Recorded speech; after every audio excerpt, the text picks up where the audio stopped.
Hey there, extraordinary treasures. Do you want to know the best way to add new accounts and new donors during the Adventist giving import process? There are a number of ways to do it, but some of them get you stuck in the "this name is already here. No, it's not. You need to enter it" loop. If you ever experienced it, you know exactly what I mean. So if you follow these instructions precisely, you will avoid that frustration and you will zip straight through the process of adding new accounts and donors.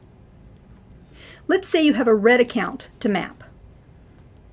20105, Missions Miscellaneous. First, we look up that 5-digit code in the code chart to learn that 20105 is 505 in jewel code. So we click on the red unmapped Adventist giving account, turning it blue. Then we click on the Map Account button to the right of the account list. This brings us to the page where we enter the jewel code 505 in the jewel account section. But nothing happened. The rest of the line remained blank, which means that this particular world account has not been entered into jewel yet. Now what?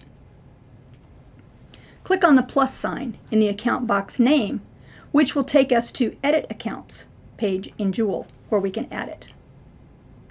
Notice that the number 505 is already in the ID box. Now we just fill in the rest. Missions Miscellaneous in the name box. And we change the type from local fund to conference fund. Local is the default setting. So anytime we add a new account into jewel that is not a local fund, we need to make sure and change that from local to conference. Then we click on OK. That takes us back to the mapping page where we can see the account we just entered in the Edit Accounts page, and we click on OK. And that is it. Missions Miscellaneous is mapped. Entering a new donor name during an Adventist giving import is incredibly easy in jewel. It takes a bit of detective work to make sure that it is a new name, but after that, the job is simple. Begin by entering the donor name, last name first. If the correct name pops up, click on OK, and you're done. If there are multiple donors with the same last name, use the up and down arrows on your keyboard to scroll through the names to find the correct one. If you find it, click OK, and you're done again. If jewel does not automatically fill in the rest of the name you're looking for when you enter the last name, or if you're not sure this person has ever donated before, it's time to go searching. To do that, delete what you just entered under donor name and then click on the plus sign.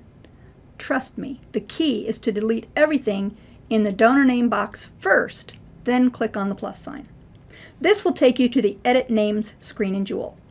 Here you can scroll through the existing jewel names alphabetically to see if the one you need is there.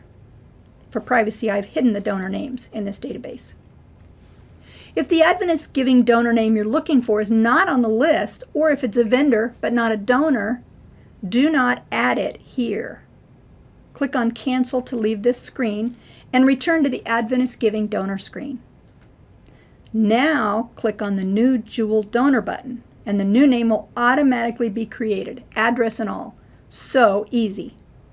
Click OK to save it. And there it is, all ready to go on the import mapping screen.